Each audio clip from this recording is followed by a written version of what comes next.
Bienvenue sur InfoLive TV, ici Dina Cohen pour ce flash d'information.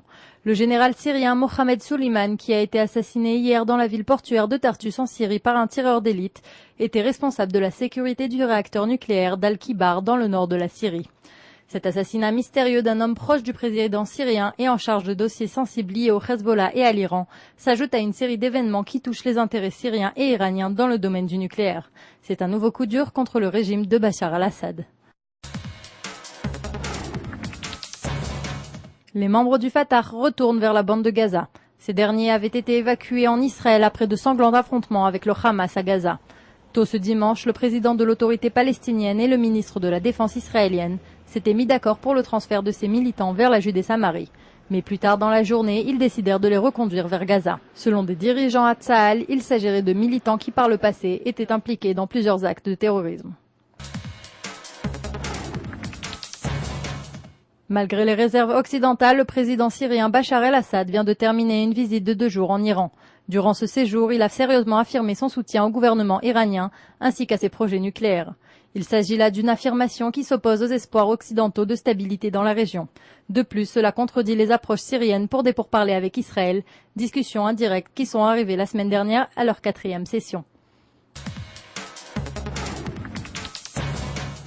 Omri Bourbag, lieutenant-chef de Tsahal, a été suspendu de ses fonctions.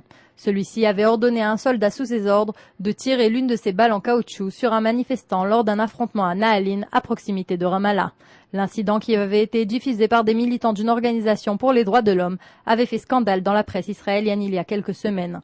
Depuis, l'enquête s'est prolongée et a finalement amené à la suspension des fonctions du militaire.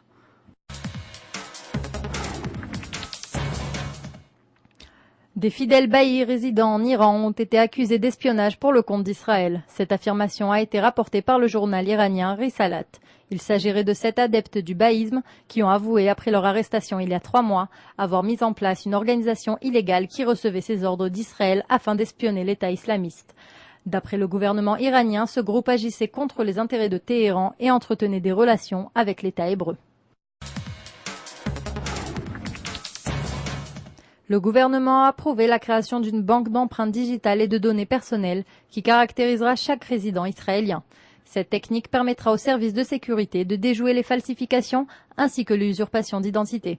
Chaque citoyen sera répertorié selon ses caractéristiques personnelles qu'il sera possible de détecter grâce à une banque de données développée. Ce projet a déjà été mis en place dans plusieurs grands pays du monde et a par le passé prouvé son efficacité. C'est la fin de ce journal, merci de l'avoir suivi sur InfoLive TV, la première télévision israélienne sur Internet qui émet en 4 langues depuis Jérusalem.